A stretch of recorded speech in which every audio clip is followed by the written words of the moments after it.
Akkam jirtu hordoftoonni YouTube chaanaalii kiyyaa bakka nagaan dhuftanii an Dr. Birboo Caalatii har'agaa akkuma mata duree irratti argitan kana gaafii nama baay'ee kan ta'ee fi namoonni hedduun karaa garaagaraa karaa Facebook, karaa TikTok akkasumas immoo karaa Telegram gruppii kiyyaa kan nagaafachaa turanii irrattan deebii laachuu dhufe. Innis maalidha?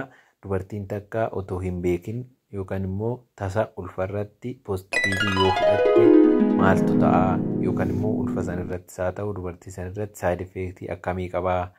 Akkasumas immoo dubartiin takka otoo hin beekin ulfarratti yoo Post Piilii fudhatte maal gochuu qabdi kan jedhu kana isa kanaafan deebii deebisuu dhufe.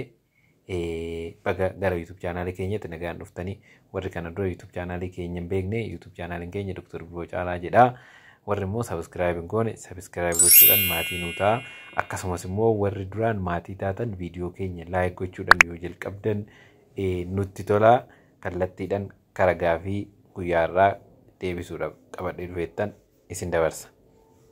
Dubartiin takka otoo hin beekin isaa ta'uu tasa yoo ulfarratti Post Piilii fudhatte maaltu ta'a? Egaa normaalii akkuma beekamu Post Piilii jechuun qoricha ulfa hin barbaachisne ittisuuf fudhatamudha jechuudha. Qorichi kunis kan inni fudhatamu qorichoota kaan irraa wanta adda godhu walqunnamtii saalatiin booda fudhatama jechuudha. Maqaan isaas kanaaf Post Piilii jedhame. Post jechuun booda jechuudha. Walqunnamtii saalatiin booda ulfa hin barbaadamne akka hin uumamneef qoricha kennamudha jechuudha.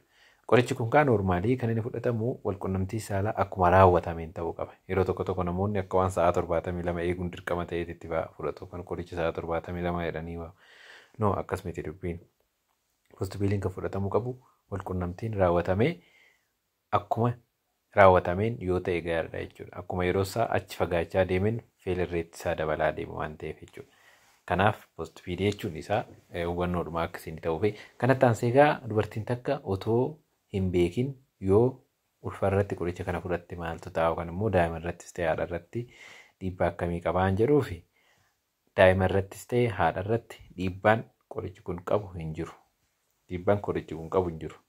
Qorichi kun kan inni hojjetu yookaan immoo inni ulfa ittisu ovuleeshiniin akka hin gaggeeffamne taasisuudhaan. Ovuleeshinii dilee godha jechuudha. Ovuleeshiniin akka hin gaggeeffamne taasisuudhaan ulfa ittisaa jechuudha.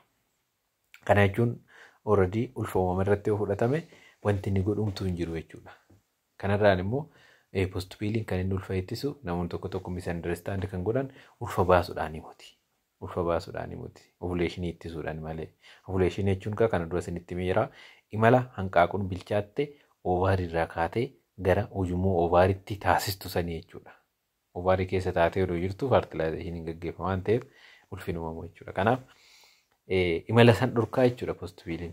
Isa dhorka malee ulfa baasuu yookaan abortu gochuudhaan himete jechuudha kan inni ulfa ittisu. Kanaaf dubartiin takka otoo qoricha kana otoo ulfa ta'uu isheen beekin yoo qoricha kana fudhatte dhiibbaan daa'ima san irratti gahu humtuu hin jiru jechuudha. Akkasumas immoo haadha irratti dhiibbaan gahu humtuu hin jiru jechuudha. Kanatti aansee egaa inni biraan dubartiin takka maal gochuu qabdi? Otoo hin beekin ulfarratti yoo Post Piilii fudhatte maal gochuu qabdi kan jedhuu fi homaa gochuu hin qabdu. Already ulfi sun uumame sababa Post Piilii irratti fudhatteef qofa wanti gootu hin jiru jechuudha.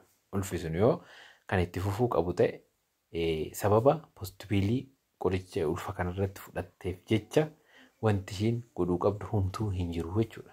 Wanti ishiin godhuu qabdu homtuu hin jiru jechuudha. Wanti gochuu qabdu yoo jiraate tarii hordoffii jalqabuudha jechuudha. Hordoffii jalqabuudha. Sanarraan kan hafe sababa Post Piilii fudhatteef yaadda'uus hin qabdu. Dhiibbaan daa'ima isheetii irrattis ta'e ishee irratti gahuu hin jiru jechuudha addatti. Kanaaf isuma kanaan isinitti himuu dhufe I think gaafii nama baay'eeti. Kanaafan viidiyoo irratti hojjedhe irra deebi'uudhaan warri chaanaalii keenya haaraa taatan YouTube chaanaalii keenya subscribe godhaa. Akkasumas immoo viidiyoo keenya like godhaa. Kommentii nu barreessaa. Gaafii biraas yoo qabaattan immoo gaafii biraa gaafachuu dandeessu. Akkasumas immoo barnoota fayyaa garaagaraa karaa fuula Facebook Dr. Birboo Caalaa jedhuun akkasumas karaa TikTok keenya Dr. Birboo Caalaa jedhuun argachuu dandeessu.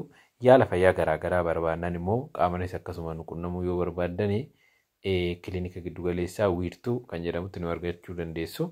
Kilinikni giddugaleessaa wiirtuu kun teessoon isaa magaalaa Shaggar kutaa magaalaa Sabbataa aanaa Mogulee naannoo dhaaba gabaa uummataa saniin gara bahaatitti gamoo abbaa darbii 4 jala isaatitti argamna. Achittis yeroo tokko tokko waan argamnuuf achitti qaamaan dhuftanii warri nu dubbisuu barbaadan achitti nu dubbisuu ni dandeessu.